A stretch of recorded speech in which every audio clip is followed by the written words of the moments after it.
গণভোটের মধ্য দিয়ে জুলাই সনদ আগে অনুমোদিত না হলে জাতীয় নির্বাচনের কোনো আইনগত সাংবিধানিক কোনো ভিত্তি রচিত হবে, সেজন্য এটা আগে করতে হবে।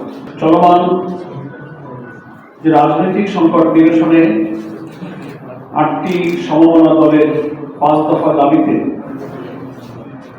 5ম দফা কর্মসূচির অংশ হিসাবে গতকাল রাজধানীর ঐতিহাসিক পল্টন মোড়ে বিশাল সমাবেশ অনুষ্ঠিত হয়েছে। দেশবাসী, নগরবাসী, প্রশাসন, আইন শৃঙ্খলা রক্ষায় নিয়োজিত যারা দায়িত্ব পালন করেছিলেন, ইভেন যারা পথচারী, যানবাহন, বিভিন্ন পরিবহন এর সাথে সংশ্লিষ্ট সকলের সহযোগিতা এবং ত্যাগের মাধ্যমে মহান আল্লাহ তাআলা আমাদের এই কর্মসূচি সফল করেছেন। এই জন্য আল্লাহর কাছে আমরা শুকরিয়া আদায় করছি, আলহামদুলিল্লাহ। সাংবাদিক বন্ধুগণ, গতকাল অনেক কষ্টের ভেতরে আপনারা আমাদের বিরাট সমাবেশকে আপনারা কভার করেছেন। আপনাদেরকে আমরা সে কারণে আবার ধন্যবাদ জানাচ্ছি। আপনারা গতকালকে আমাদের জাতীয় নেতৃবৃন্দের যে বক্তব্য সকলেই জেনেছেন এবং দেশবাসী সেটা অবহিত হয়েছে। সেখানে মূল প্রতিপাদ্য যেটা বলা হয়েছিল যে অবিলম্বে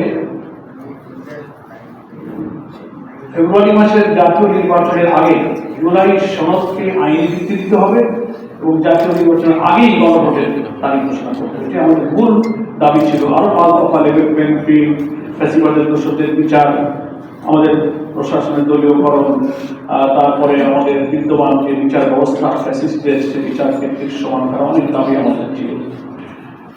তো সেই দাবির প্রেক্ষিতে এই ঐতিহাসিক সমাবেশে সরকারকে অনুরোধ করা হয়েছে, সব যুক্তি পেশ করে বলা হয়েছে যে আমাদের জনগণের এই দাবি এখন, গণ আকাঙ্ক্ষার এই দাবি এখন সারা দেশের মানুষের দাবিতে পরিণত হয়েছে।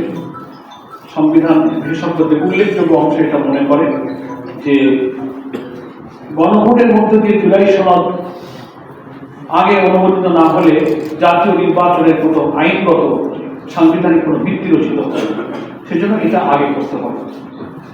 তো সে ব্যাপারে আমাদের নেতৃবৃন্দ অনেক বক্তব্য রেখেছেন এবং গতকাল এই সমাবেশ শেষে 8টি দলের শীর্ষ নেতা বিকালেই জরুরিভাবে একটা বৈঠকে মিলিত হয়েছিলেন পরবর্তী কর্মসূচির জন্য।